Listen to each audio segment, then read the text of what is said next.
to the Bearded Federalist Show, episode 11. My name is Jonathan Caldwell. I am joined by Zach and Mark. Today's episode is going to be about factions and strategies, whether it be political, geopolitical, and anything of the like. We're going to get started off with geopolitical talk here. So there's a couple things that I've seen this week that has been very concerning. It looks like the Ukraine war is about to evolve or could potentially evolve, and I'm not trying to bring any fear into the current episode, but it's getting very nasty. So currently, Ukraine has missiles that can strike places like Moscow within Russia, and they're USA missiles. So Russia has already stated that if Ukraine uses the U.S. missiles to strike within the borders of Russia, things are going to get very nasty, and they will have a declaration of war. So there is a multiple puzzle pieces going into one puzzle here. You have Ukraine, Russia, you have NATO, and then the United States. Okay, so and the biggest concern right now that we have is the expansion of said war. We want to locate it only in Ukraine. We do not want it to expand westward at all. Under any circumstances, we do not need a NATO country fighting the war, boots on the ground. So there's been a couple of things that on the United States side that I have some pretty serious concerns with. Currently, there are congressmen and senators that are pushing Biden, and part of his cabinet are pushing Biden to allow Ukraine to strike within Russia. It is what? How many days do we have until the election? 50 something. We're coming pretty close to the election, and I've just got this October surprise gut feeling that they could potentially allow that, and Russia could expand their war should Donald Trump not win. The next big major faction that I'd like to talk about is within the Republican sphere. We're going to switch gears and we're going to come back to American politics here. And this Laura Loomer and Marjorie Taylor Greene fight. Oh, that thread is. I think I posted that twice on Twitter. It was so good. They're just bashing each other. And for the record, I don't like either one. So to discuss this more, I've got Zach and Mark with me. And I think, Zach, you had some pretty blunt words to say about this one. Yeah, I honestly I can't stand Marjorie Taylor Greene. I think she's an idiot to say the least, and I also think that Laura Loomer is just human trash. She is one of the worst people online, um, in person, according to a lot of different people. I will say this, I'm not rooting for either one in that fight, but if I had to, it would be Marjorie Taylor Greene because at least with her, she's won an election where Laura Loomer has lost two elections, and Marjorie Taylor Greene at least has a decent voting record and has been able to get things done, even though a lot of people may not agree with some of the things she gets done. And a lot of times I think she does what Trump does and she just says the most outlandish crap so that, the media will cover it, which in a way is smart, but when you're talking about Jewish space lasers, etc., it's just makes you look stupid. Um, but yeah, Laura Loomer is terrible. She really brings out the worst on the right, and it just kind of makes me upset because all Trump has to do is disavow her comments, say it's nasty, and at the end of the day, she'll probably still vote for him because it's Trump or Kamala. And yet he says, "Oh, I don't know about her comments. I haven't really read them, but I disagree." Well, how do you disagree if you don't know her comments? And call her a free spirit and a strong supporter and invite her on, you know, Trump Force One. It's just, it's very irresponsible because, for one, there's a lot of Trump voters out there that are like me, that just want Trump to try harder, wanting to win the election. And everything he's doing just makes it seem like he isn't serious about winning. And this is one of them. I mean, I can't tell you how many people I know of that would literally vote for Trump if he threw Loomer under the bus. They're just waiting for the, for Trump to give them a reason to vote for him. I mean, he barely got there a little bit when he came out against Amendment 4, but that was with a lot of pushback. And so I don't know. And I mean, it's just a really crappy situation we have this election because, you have two sides that are terrible. And I am wary because the Democrats are united. They don't have any factions at all on the left. They have Kamala, and then there's, of course, the independents who are shifting towards her. And then on the right, you have so many different factions of Republicans, which is, kind of what we're going to be talking about today. Because if the right doesn't get their crap together, then November isn't going to be pretty. It's going to be like the red wave of 2022, where it's just going to be a disappointment. And then you're going to have the far right MAGA people claiming that the election was stolen. And then it's just going to get terrible from there. At least that's what I think.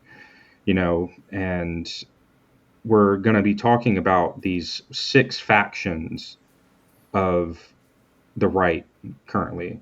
And so I'm going to list them first, and then we're going to go in one by one, and we're going to talk about them in detail and kind of go from there. So, first you have the MAGA movement.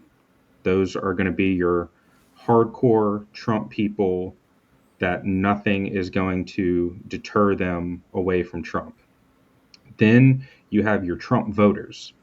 Those are the people that most likely supported a different candidate in the primary and are ultimately holding their nose because they can't stomach another 4 years of terrible, decisions that Biden and Harris have made. And that's honestly where I'm lying right now. And I know that's where Frost is. And then you have the write in candidate voters. Those are kind of the same. Two of these are fairly the same, the write in candidate voters and then the down ballot voters. Those are typically the more principled constitutional conservatives Yep. that make the argument like Mark, where um, down ballot is the only thing that matters, which I can get that argument. But it really only works if you're in a deep red state or a deep blue state.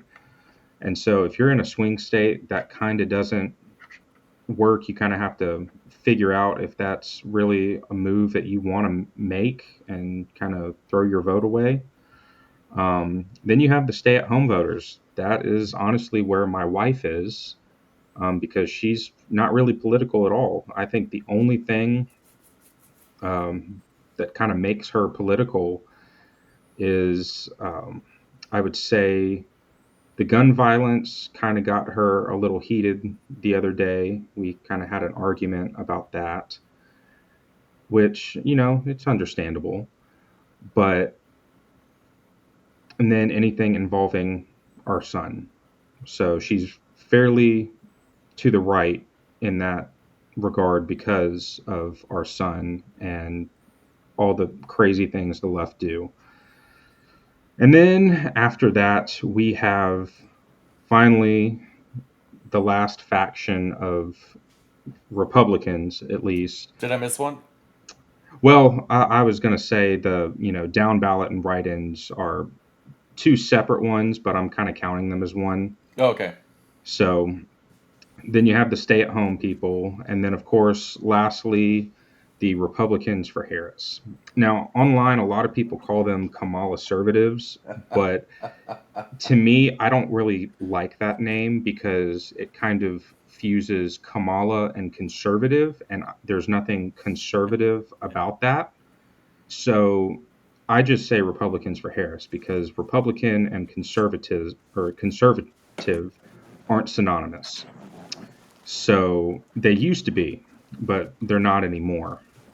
And so I guess we're going to go into the MAGA faction first and kind of talk about that. And I know Mark probably has, some thoughts on this particular one since he spends I most of got his time arguing with them. I got thoughts with all of them.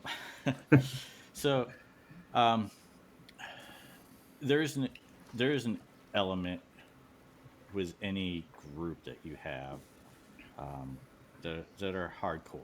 Um, it really doesn't matter what kind of group, organization, or buildup you have.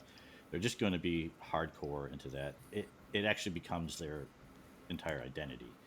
Um, and within the MAGA movement, the, you have that where it's one-upsmanship to the nth degree, where I need to show my faithfulness and loyalty to Donald Trump above anything else and above you. My credibility, my whole identity depends on how hard I can Trump. Um, and it's a impressive element and weird in a lot of ways for a lot of us to watch because it's not based on policy at all. It's not based on character at all. If you talk to these people about policy, they dismiss it quickly and just say, "We have to win. We just have to win."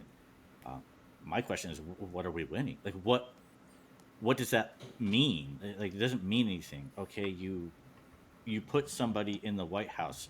What does that get us? Like, what have we won? And so that's one concept that they have there is we just have to win.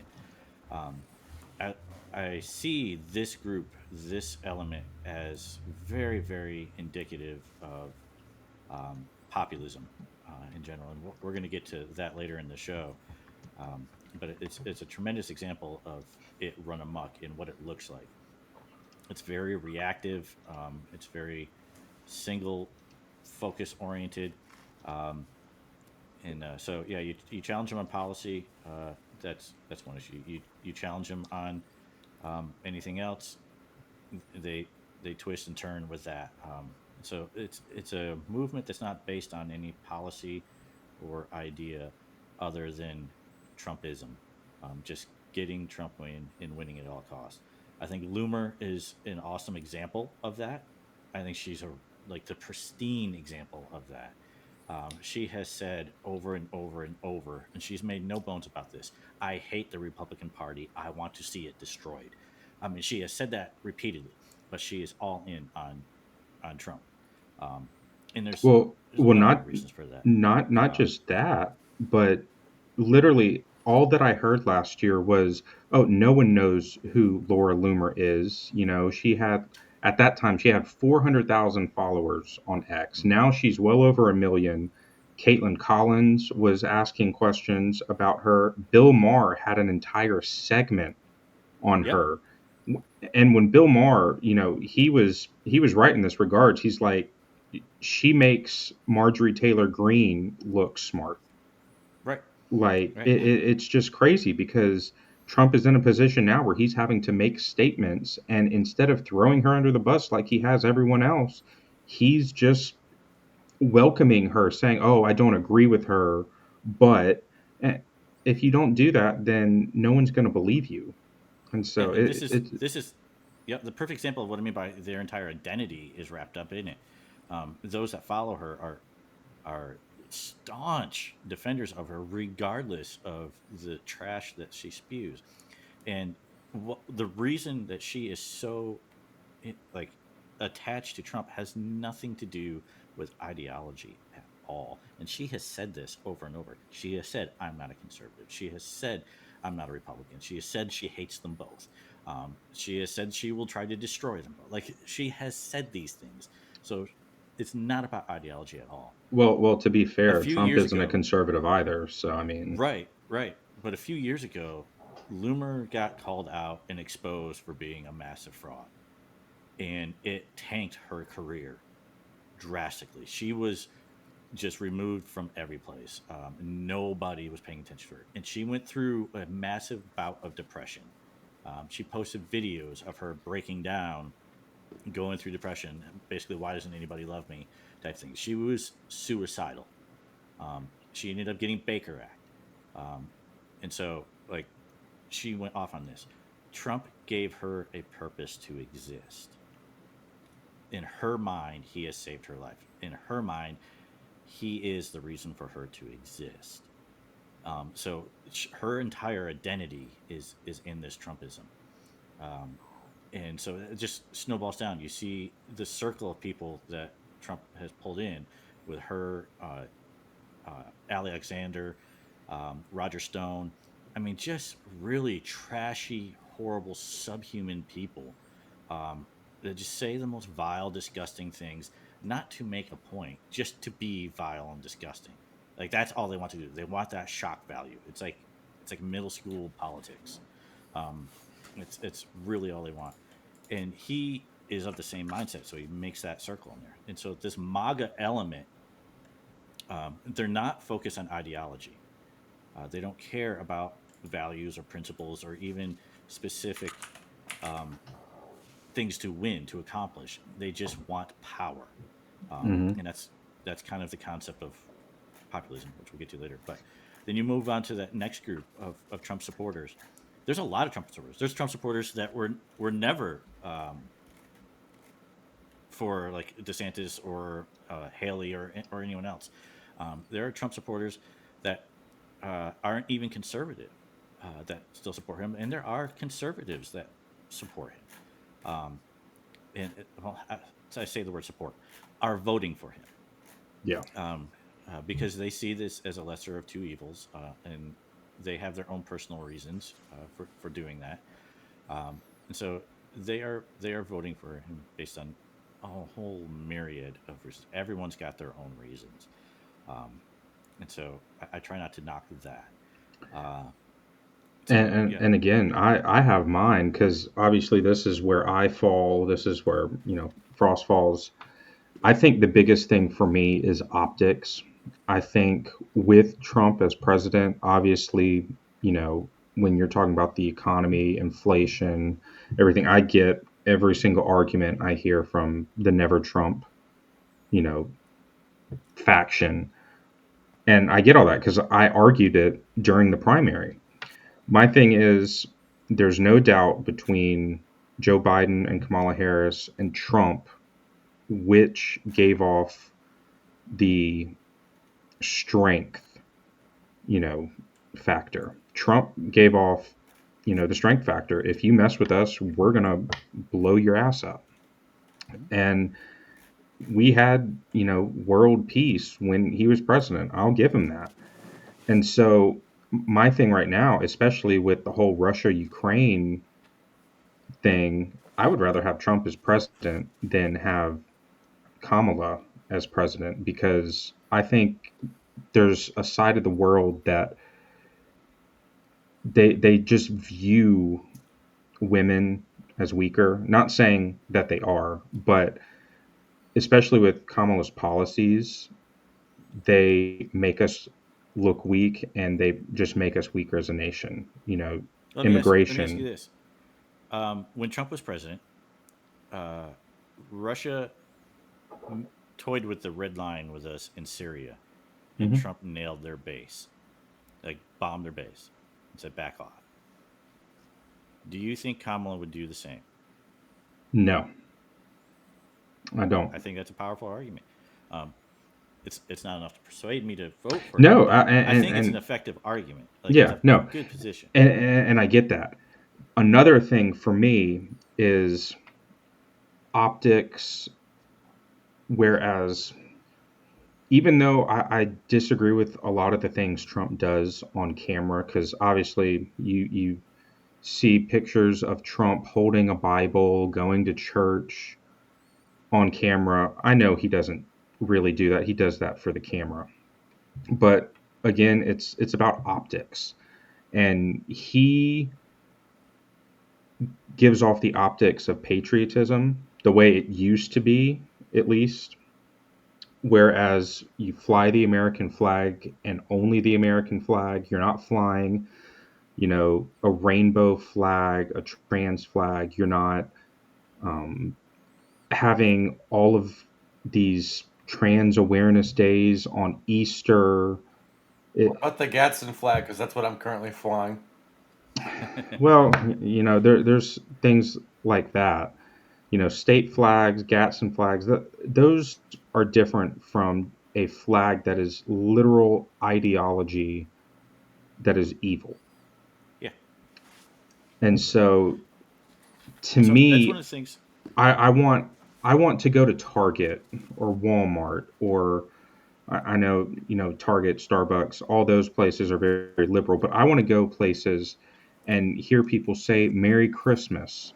I don't want to hear Happy Oh yeah, I Holidays. hate that. Uh, I hate that. and with Trump, you got the Merry Christmas vibe. You got the White House looking fantastic when Melania decorated it. And then, you have Jill Biden makes some like cringe video, with all these LGBTQ people in it, and it's just very sacrilegious. Yeah, I didn't like that at all. And to me, optics plays a huge role. Obviously, I'm not going to tell my son Donald Trump is someone he should look up to because he's not. I don't want my son to look up to, Tim Walz as the vice president when he's putting tampons in boys' bathrooms. Right. And so it's a double edged sword, but I think that the one that does more damage from an optical perspective and other countries seeing us as weak would be to have another Democrat as president. So So it's one thing I really admire about that segment that you two fall into, where you are Trump voters, uh, but not necessarily Trump supporters. yeah, Um, and what I like about that faction, that group, is I think it's the biggest collection of people um, with various ideas. Like everyone, nobody in that group that I have encountered is in that group for the same reasons. Hmm. Like everyone has a different reason for being a Trump voter, and it's not the same. There, you start to see some overlap in things, and that's funny enough where the overlap happens, where you start to see narratives start to take place. That's usually where I can counter them because I don't think they hold water. But what I respect is everyone has to vote what's important for their home, their family. I Yep. mean, Zach, you talked about your wife's positions on things like that. That's what the real voter is considering. The real voter is not considering how much of a jerk Roger Stone is or how crazy Laura Loomer is. Uh, they are concerned about their kids. They're concerned about putting food on the table. They're concerned about having a job. That's what A- real people are worried about. and I want to bring this up because me and my wife got in an argument the other day about guns because in Alabama there were 4 schools that got put on lockdown because gun threats were made. And she's, blaming the guns, or my mother-in-law, she was blaming the guns. But I'm sitting here and I'm sitting there doing research because I'm like, the AR-15 was built in the 1960s, 50s, 60s, and wasn't any issues with guns. You really didn't start seeing issues with guns until Columbine happened, and then it escalated after that.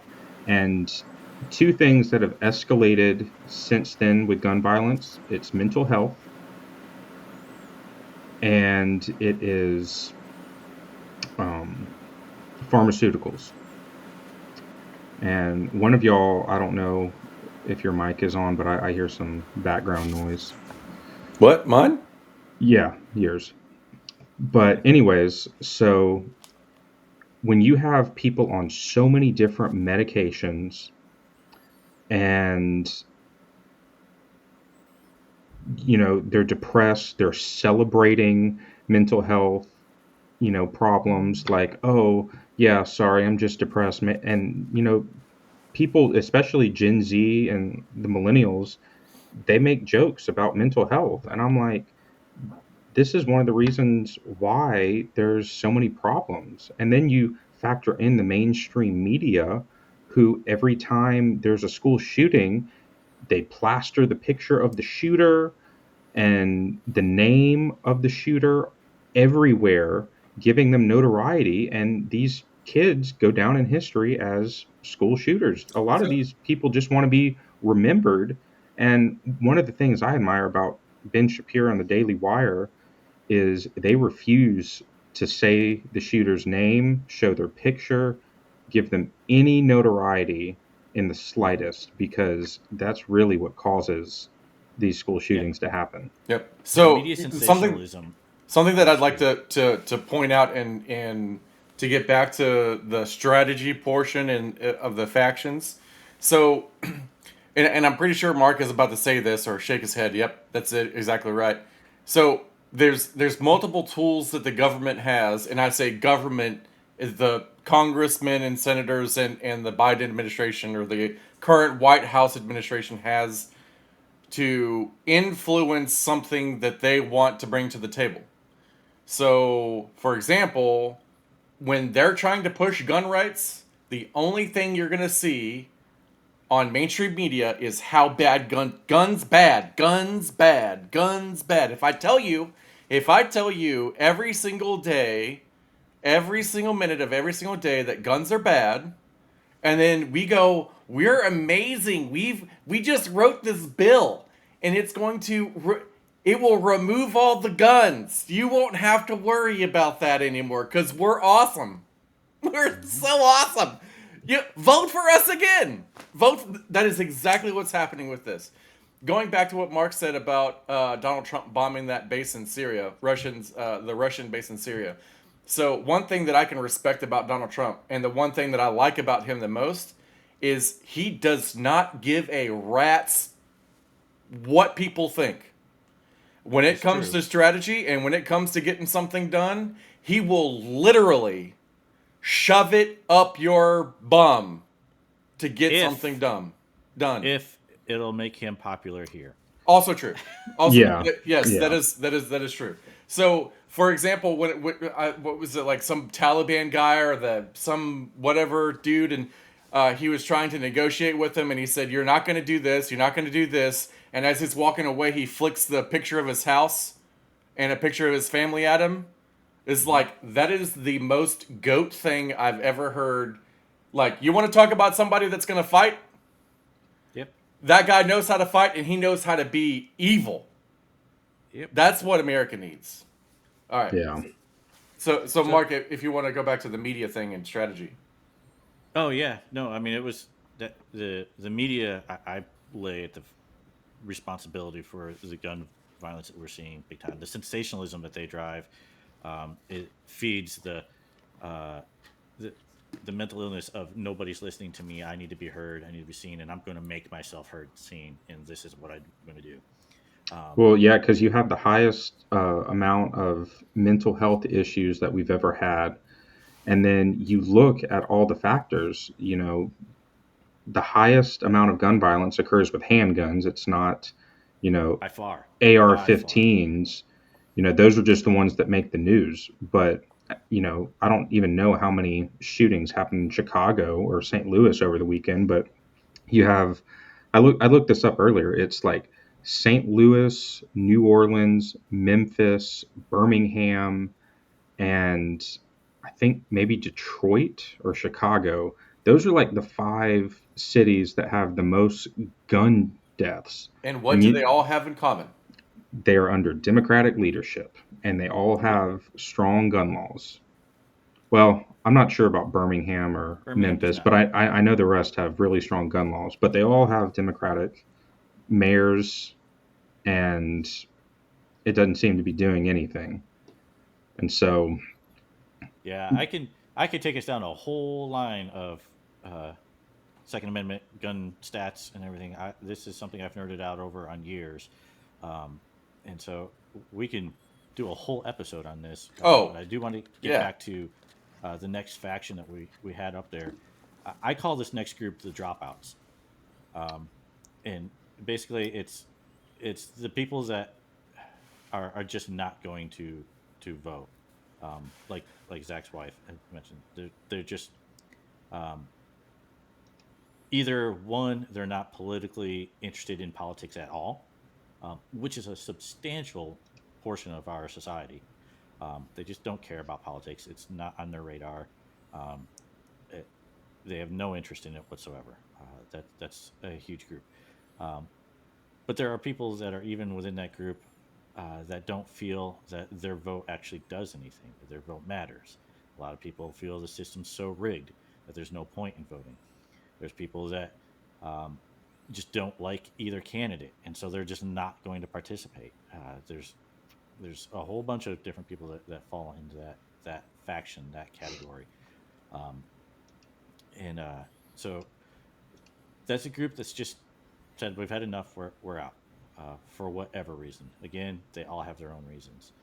Uh, the group that kind of marries up to that but divides off is kind of where I fall. I'm doing the down ballot only. Um, I would say that what I emphasize, um, especially because I just talked to so many people, is what I emphasize is to prioritize the down ballot. I try to do that rather than tell people to do what I'm doing. Um, that we need to prioritize it. That it's not that the presidency is unimportant at all. It's just that in comparison, it's very unimportant. uh, what the down ballot provides us as far as security, as far as liberty, as far as actual control and everything, what it provides us is exponentially more than what the president does. What our mayor does in the city I live in the city council, we have exploded in size here. We are getting tons and tons of new businesses, amazing big businesses coming in, thousands of jobs being created, and all that. That's being done locally. That's not because of Joe Biden's policies. That's all being managed here locally. And that's how it is everywhere across the country. So I prioritize the down ballot. I want to flood the political landscape with conservatives um, across the spectrum down the ballot. And the reason that I do that, one, is because we, the people, have the most control over them. So that's part one. Part two, um, they are most in touch with what's really going on. Part three, they have the most actual power. And part four is your city council members. They end up becoming county commissioners. County commissioners end up becoming uh, state representatives. State representatives become governors, and governors become presidents. And so, like, you want the field of people that the top positions are selecting from. You want that field to be full of conservatives, and so that's why I prioritize the down ballot on that. And so So, that's not to say that the presidency is not important. It's just where I prioritize things. If I can square this away, then I worry about what's at the top. so Mark, one of the things that I definitely respect about the way that you have um, formulated your opinion on how you think you should vote or what the importance is. So I think exactly like you. I've just chosen that I think I'm going to vote for Donald Trump. Mhm. I do have a couple of maybe things that we've kind of talked about before, but maybe we can touch on it a little more. But specifically, there are a few things that I'm afraid of. I'm afraid that Donald Trump wins, but doesn't win the popular vote, so the left revolts. And I think actual violence, like we saw maybe in what was that, 2020, or Donald Trump loses and the right revolts. It kind of goes in with the Laura Loomer stuff because That one's more likely. yeah, I think probably. I'm also concerned that if neither one of those happen, Donald Trump gets into office, and somehow we lose the Senate. I think we're gonna win the Senate, and we could potentially lose the House. But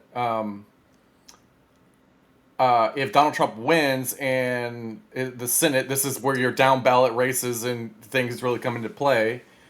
We lose the Senate and we lose the House.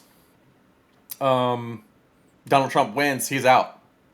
They will impeach him. They will impeach him. And I think the right will revolt when that happens. Like, actually impeach and remove him. Another concern of mine is if Kamala wins and there's a Democrat House and Senate and she just gets to run the gauntlet for 2 years. That would be pure destruction. I'm also concerned that if Kamala wins the White House, we have a Senate House, or a Senate and House that are both Republican, and then the Republicans try to impeach her. That would also be equally as bad. Well, you have to think of it this way. To be honest, if Trump were impeached, which the House would definitely impeach him, they would do it just for optics to say he was 3 times impeached, Yep. but he wouldn't be removed. But if for some reason he were removed, J.D. Vance would be president. And to be honest, I'll remove him too. no, they wouldn't have the grounds to remove him. At least They didn't legally. have the grounds to remove him before. They didn't have the grounds to impeach him before. But they did twice. So there's a lot of Republicans who hate Trump. But a lot of those same Republicans, even though they may not like Vance, I don't think that they would vote to impeach and remove him. If there's enough Democrats in the House and Senate, they will. And they can. I don't know. I think that's when you start getting into the territory of lawfare and a potential violent uprising happened. Not so much with Trump, well, maybe with Trump. Just keep in mind with these ideas that in the Senate, in order to remove from office, you need 60 votes. So not a simple majority. Yeah. That's good. It's 2/3. And I do think that Republicans will not only take the Senate but have a more than 1 or 2 vote majority. Yeah. That way. Yeah. Win or lose on the Donald Trump ticket. ticket. Left-leaning magazine media outlet. The Hill just announced this morning that they have moved Montana from a toss-up to leans Republican because they think she's that far ahead. Wow. Yeah, but there's a few things to consider here because, for one,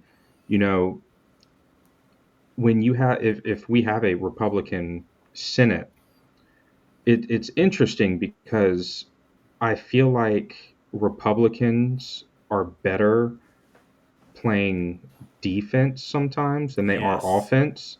Yes. And so with Kamala as president, and again, I'm not advocating for Kamala being president at all. I think it would be terrible.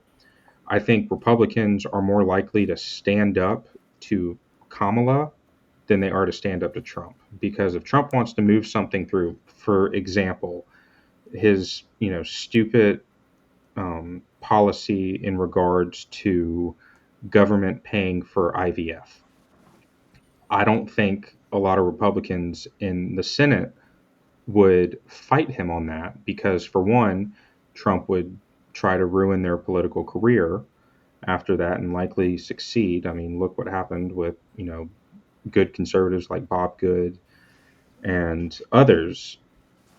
But at least with Kamala, they would put an end to it. And so I guess this just comes back to Republicans they don't play to win. Right. And that's what really annoys me about the party is they're not united. Kind of make that point even further. Like Republicans right now, we have 32 state states, I believe, with Republican governors.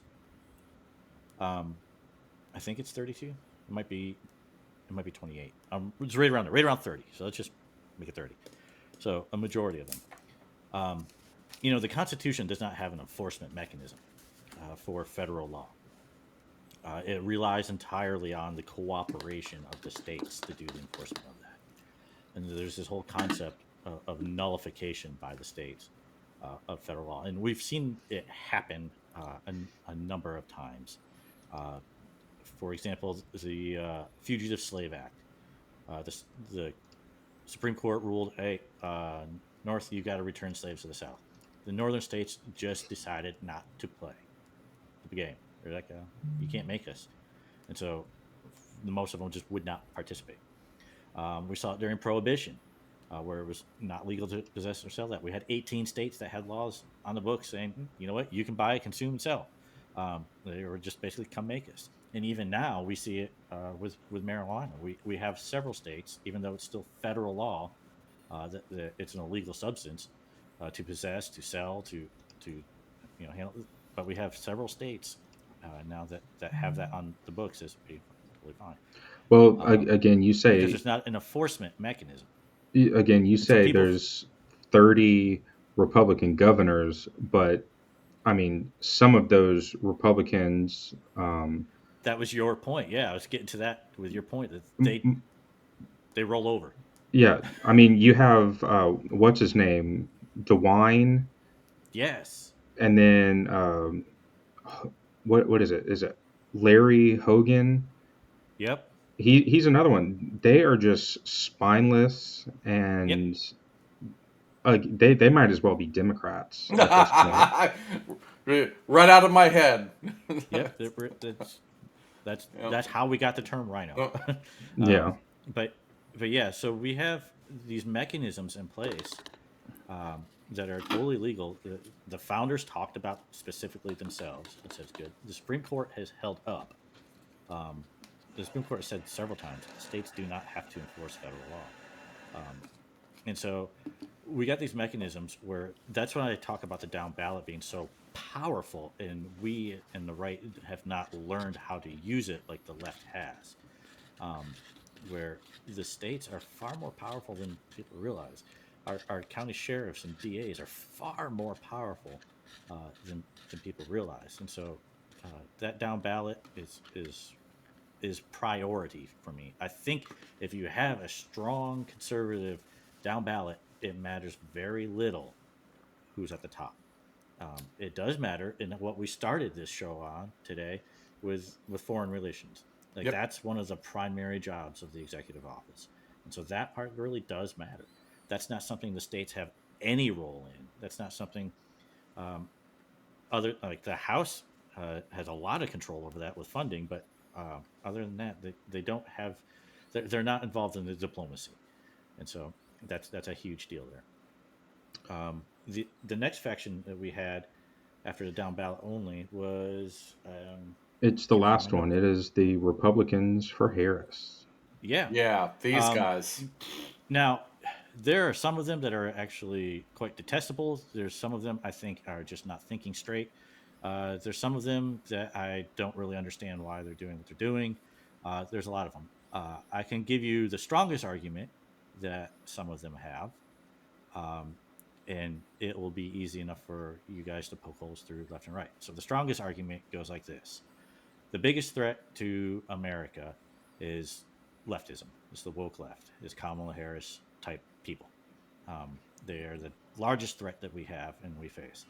And having that left have power and having sway long term in this country is going to kill us.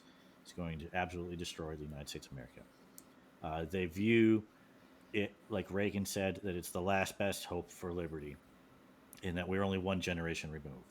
Like they cite Reagan on those things, and they see it as really this is it, or this is everything right here. Um, and so they see that threat as the biggest problem out there. So they also see that the only cure for that threat, the only thing that can stand up to it and stop it, is actual conservatism. Um, and so they want conservatism to have a chance to resurge, and they think that the only way to help that is to defeat the one guy who is actually hurting conservatives. It's actually removing them from power. Remove Bob Good, remove Mo Brooks, remove like actual conservatives from positions of representation and power, running them out of the party, and so on. So they see the successful attacks on conservatism by Donald Trump and populists as the ones attacking the cure. So conservatism's the cure, leftism is the disease, and these guys are trying to take out the only thing that can do it. So right now they are the threat, they are the problem, and so Trump has to be taken out at all costs. But see, That's the strongest argument that I have heard. it may Poke be holes their in it. strongest argument, but it's a weak one because, for one, Yeah. that is not how populism works. Right. Two, Donald Trump lost in 2020, and what happened? It didn't do anything. And not just that, but Donald Trump and the MAGA movement have had 4 years to run on stolen election, uh, and now I mean, you have January 6th that happened because of that, and the political prisoners. And so there's just all of these narratives that we have had for the last 4 years to just take seed and grow. So that isn't going to just go away in 4 years. If anything, it's going to make things worse. And two, if the biggest threat is leftism, why would you support leftism to remove another form of leftism from your party? Because the way I look at it is, if Kamala were to become president and just let illegals continue to roam freely, you know, and Mark, you can answer this better than I can. Do some states have the right to let illegals vote on their ballots? Some states have passed laws to do that. Yes, Yeah. undocumented voters I can. mean, it doesn't Or have. for federal elections. California. Mm. Yeah, and so again, you don't have to have something a national law banned. You just have to let enough of them in and just have a pretty crazy state like California to allow all of this stuff to go on, and boom, the next election, it doesn't matter who the Republican nominee is. The way And not California did that is they removed the residency requirement. Yeah, and see, the thing is, you have all of these people that are, you know, Wait, so could we vote in California's elections as Alabamians? They don't have a residency requirement. Well, the issue is you are a resident here, so Steve Marshall would come for you, um, but Gavin Newsom would not. but the thing Mm. that what was I talking about? Sorry, but you know, all of these Republicans for Harris, they usually either identify as Haley voters. There's a few that were DeSantis voters, and to me, I think it just makes their preferred candidate look bad in the future, because regardless, the majority, the base voters needed to win an election on the right, aren't going to forget that they supported Kamala Harris over Donald Trump. So they're not going to take their candidate serious in 4 years, which is why I think, certain people that were strong for DeSantis in the primary, who are now strong advocates for Kamala Harris, they just do more Yep. bad to DeSantis in 2028 than good, Yep. because they come back and they're like, oh well, I'm a conservative again. It's just BS. I don't want to associate with them, because they obviously do not have the same values that I do. So let me throw this little curveball at you, Hmm. just to play some devil's advocate here. Give me 3 names throughout history that are well established, well known, like the guys for conservatism. Not necessarily even in politics, just even writers, anything like that. It would be three people, Well, you have Edmund Burke, right? Alexander Hamilton, Okay. and then I would say I'm just going to throw in Ronald Reagan because he's Cool. the one everyone looks forward to. Movie just came out about him. What would you guys say about like Bill Buckley or Russell Kirk or those guys? To be honest, you know more about them than either of us do. So, Okay. That's So Russell Kirk is the true. guy who wrote The Conservative Mind, right? So he wrote the book on conservatism. And in 1940, oh boy, which one was it now?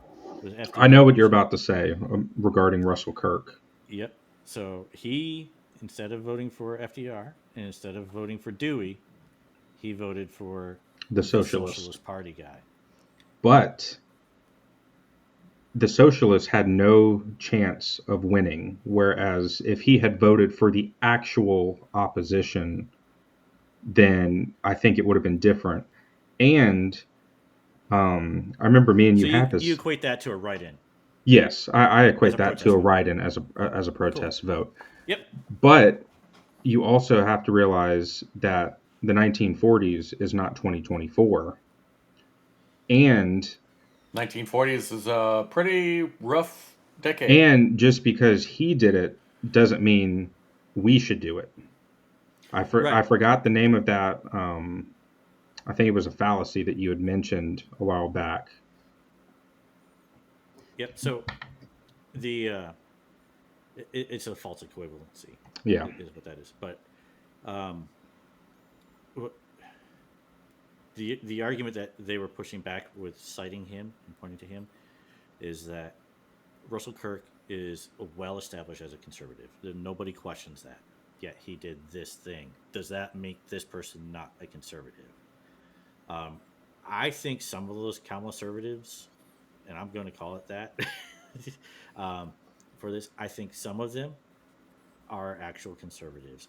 I think they're making bad choices. I think they're making bad decisions, Oh and I yeah, don't think they're absolutely. applying their policy, their own principles, to this. Yep. The Um, only extra hole that I have to poke in that whole argument that they're make to just to add on to Zach, if they think that voting for Kamala and Kamala winning this go around will remove Trump. Well, Trump has basically done all of the down ballot stuff, but within the Republican Party. He put his daughter-in-law ahead of the RNC. All of his kids are basically working for the Republican Party now. So even if Donald Trump loses and he doesn't run in 28, whoever he gives his nomination to will win the it'll be very nomination. formidable.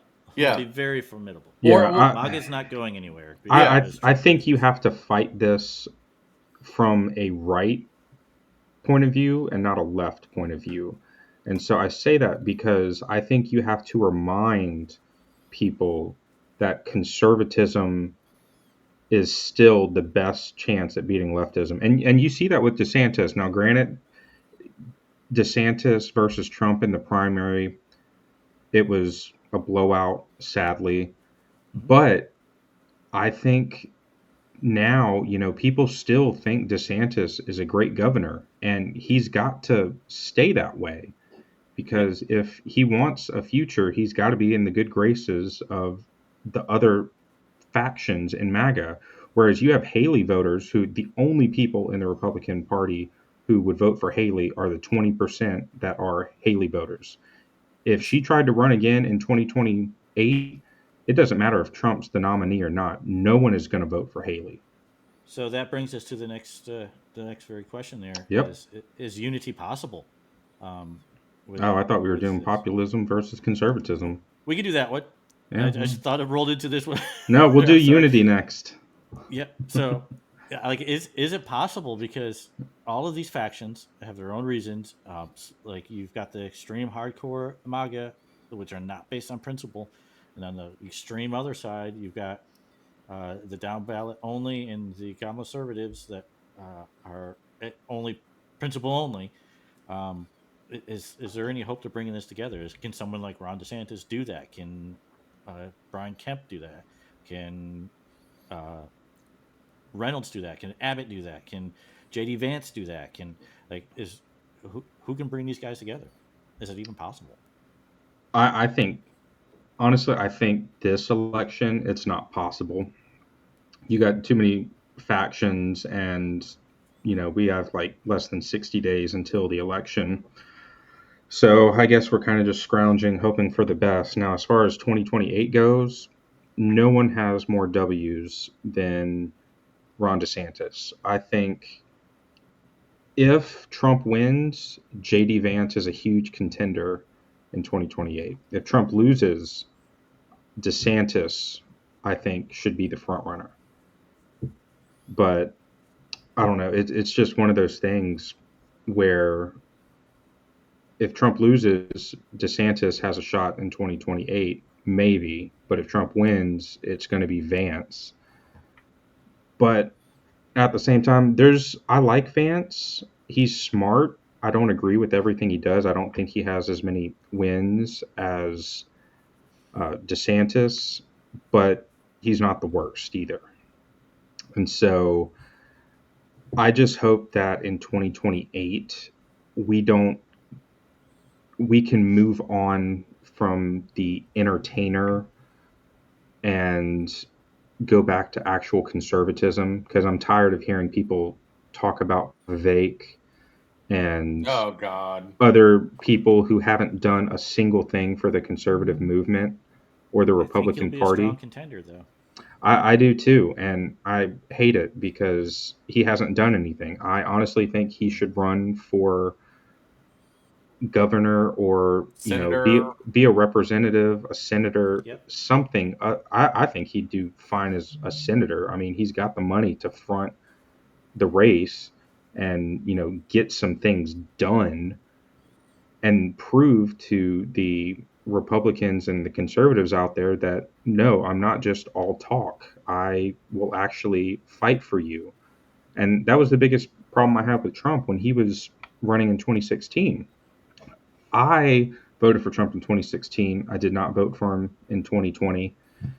And as of right now, I'm voting for him in 2024. And a lot of the times, it's only because the other side just sucks so bad that I'm like, well, I'm going to vote. But Mm-hmm.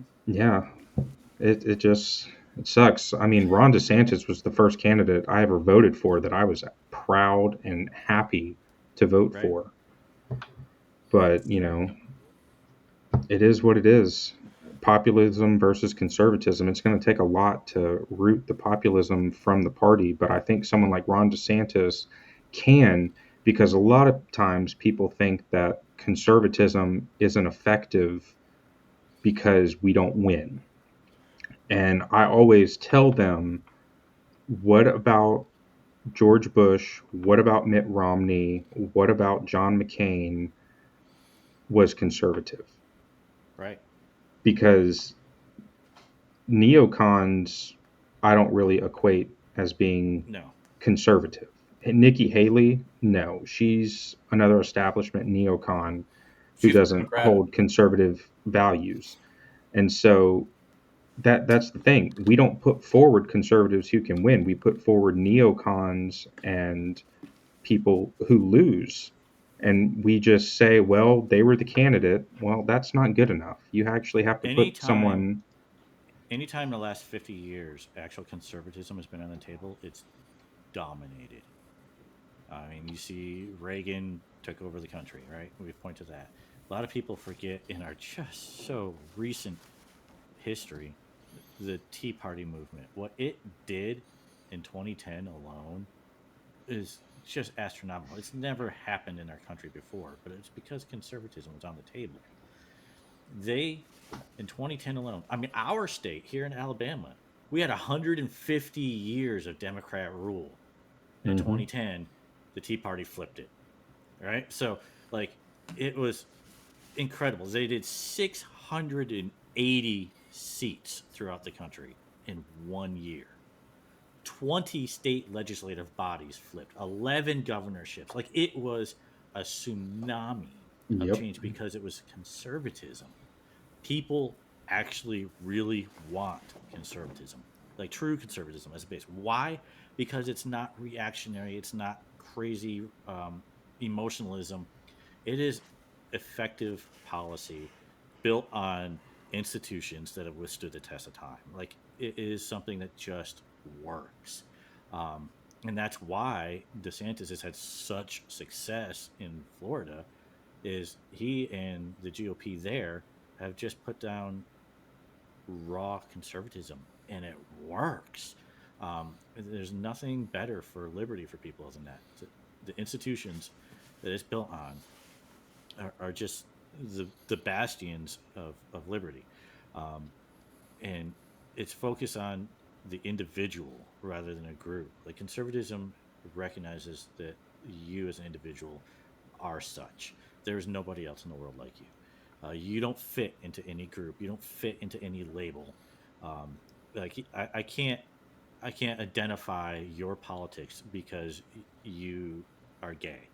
Like, I can't identify your politics because you are black. I can't identify your politics because you're rich or because you're poor. That doesn't define you. These labels don't define you. You're an individual. And so conservatism focuses on the maximum amount of liberty for the individual because you don't fit totally into any group.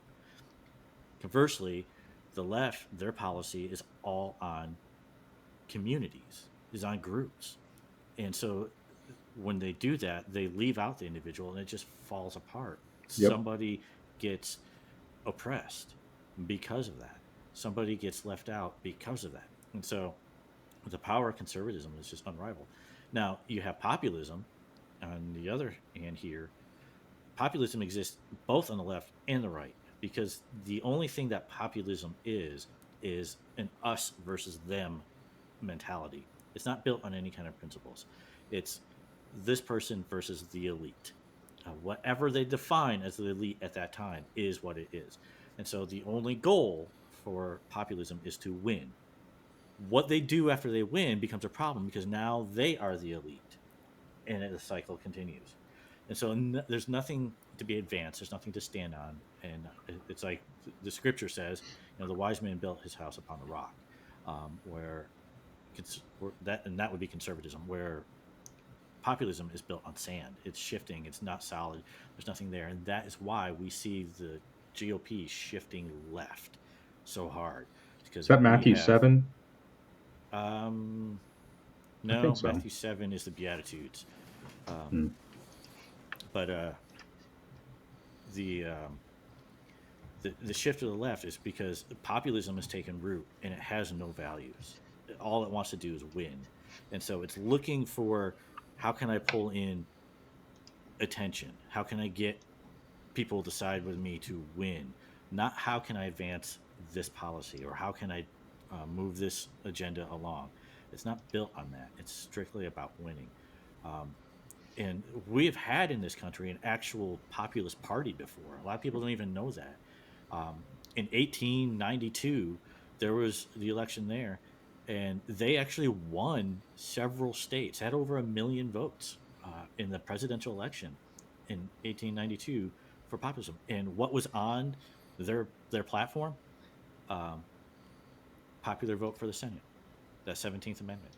Uh, they wanted to get off from the gold standard. They wanted to uh, bring about income tax. So get rid of the 150 years of consumer-based taxation that we had, and bring on the income tax. Um, they wanted more unions. So in 1892, that's what we saw. They ushered in. They got absorbed by 1896. They started getting absorbed into the Democrat Party, and this began the era of progressivism. In 1913, we had those two amendments, the 16th and 17th, passed under Woodrow Wilson, who was the biggest progressive that we've ever had. And so populism did that, and it's still doing it today. Today, they're embracing. abortion. They're embracing gun control. They are embracing what was the one I just saw? Government healthcare. Yep. So uh, they are doing all of this and moving left because they don't have any values. All they want are the votes that come with that. And so because of that, that's what's moving conservatism out. Um, and so the battle really for the future of a country, from a conservative perspective, is over that. How do we take back the GOP from these populists that are moving us like we are the 1990s Democrats? Bill Clinton would George Clinton, Bill Clinton would have been all about the Parliament Funkadelics going on right now. So, so But yeah, it was Matthew 7:24, verse 24 through 27. Um, but that is going to conclude our show today. Um, Again, for everyone, we do try and keep these shows kind of around an hour. We know you guys have things to do, so we don't want to go on for 4 hours and bore everyone to death. and thank you for But spending your time with us. yeah, thank you for spending your time with us. We feel these are important topics that need to be covered. We as a collective have kind of decided we don't really want to be that news podcast that just talks about news for the week and then it's just irrelevant in 2 days. We kind of want to talk about topics that are important and can be clipped. You can kind of share them with people who kind of are like-minded and have the same sort of opinions and conclusions. Um, Next week, do we have a guest lined up, or that's on your We wheelhouse, can't. Mark? Not ready to announce who it is yet. Yeah, of course. So we will kind of get back with everyone on that if we have a guest, or if we're just going to do another topic. But other than that, thank you guys for listening. We do have some special things and projects coming. We have the Federalist Files with Mark coming soon. He's got to get some kinks worked out. And then we have probably a news segment with Frost coming as well. And I'm going to try and put out some stuff. I just started a new job, so things are kind of hectic. Um, but yeah, we're excited to continue talking with you guys and go like our page, support us, donate anything if you want or can. Um, but other than that, we will see you guys next week. Thanks. Peace.